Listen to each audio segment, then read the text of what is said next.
That's why we labor and strive, because we put our hope in the living God, who is the Savior of all people, and especially of those who believe. Hi, friends. I'm Phil Routley, and this is Timothy, my son. Today, we're looking at 1 Timothy 4, verse 10 on 5 Minutes with Phil. Why do people work? The first thing that obviously comes to mind is to put food on the table, a roof over our heads, and to care for our families. But when you think about it, those are more of what we are working for rather than why we work. The reason you do things is important. In his excellent book, Start With Why and The Infinite Game, Simon Sinek makes a very powerful argument for the importance of understanding your why, understanding your purpose. It's especially important to understand your why when the going gets tough, when things aren't going as planned, when it feels like the world is conspiring against you, when you're emotionally exhausted, your tank is empty, you're having trouble getting out of bed in the morning, when you're ready to quit. For many pastors, it's called Monday. More pastors resign on Monday than on any other day of the week. After working hard, once again, the previous week to care for and feed your flock, Sunday came and went with nothing but disappointment and a great lack of appreciation. When Paul says we labor and strive, it makes me think of just how hard ministry can be, how hard leadership can be. Striving is going above and beyond. Striving is what entrepreneurs do when they've invested their life savings into a business which provides top-notch goods and service, but they also have a team of employees who are counting on the business to be there to stay so that they can continue to receive a paycheck and benefits, and also to hopefully fulfill something in themselves, to develop their skills and their abilities. Nothing can lead to thriving like striving. We work so hard in leadership and ministry because godliness has value, because we put our hope in the living God, without whom people are eternally lost. Could there possibly be anything of greater value? I find the end of this paragraph very interesting when he describes the living God who is the Savior of all people, and especially of those who believe. How can Jesus be the Savior of all people and especially of those who believe? Is Jesus the Savior of all people or just of some? I know I've written about this before. God so loved the world that whosoever. Salvation is an open invitation to all, but only some will choose. Jesus said, enter through the narrow gate, for wide is the gate and broad is the road that leads to destruction, and many enter through it. But small is the gate and narrow the road that leads to life, and only a few find it. Choosing the right path often goes against the majority.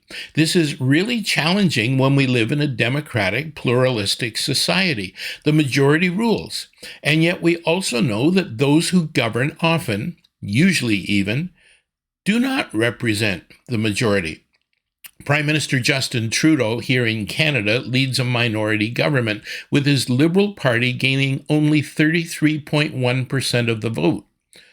The official opposition, Conservative Party, actually had more votes, 34.4%, but only 67% of eligible voters voted.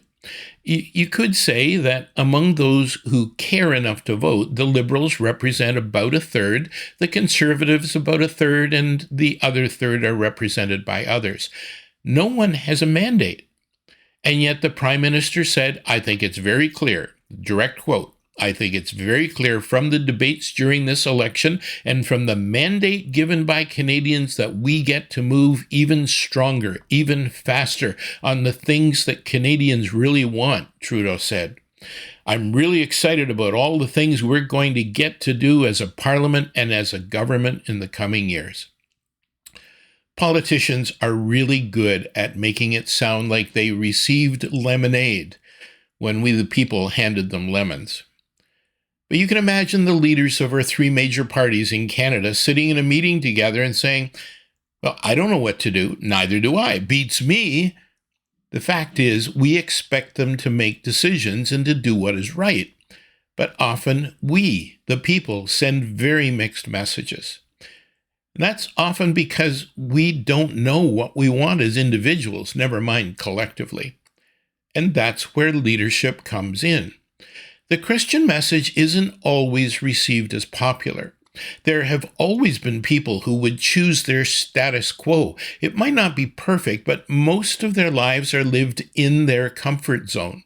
And unfortunately, when people do their own cost-benefit analysis, living a godly life would mean giving up things that they enjoy. You know what I'm talking about. One of the most potent things I've learned is the power of the comfort zone in determining the choices we make and how it threatens growth. Think about learning to drive. When you first sat behind the wheel of a car, you had to consciously work your way through a checklist of things to do. This is a partial list. Close the door, adjust the seat, adjust the mirror, put the key in the ignition, readjust the mirror, adjust the other mirrors, make sure others in the car have their seatbelts on, look 360 degrees around the car, put your foot on the brake, turn the ignition, take your foot off the brake, look around again, check the mirrors, adjust the mirrors, put your foot back on the brake, put it in drive. Hopefully you don't have to back up first. Release the brake and hover your right foot over the accelerator. Touch the accelerator. Not too hard. Lighten up. Adjust, adjust, adjust. Remain calm. Check your mirrors. Everything you do is conscious because you've never done this before. You have to think about every single thing you do. But now, when you sit behind the steering wheel, you do all of those things without thinking. You drive down the road using your subconscious mind because everything has become automatic. What was once outside of your comfort zone is now firmly inside it. You can drive for hours and not remember a thing about the trip, and you drove quite safely.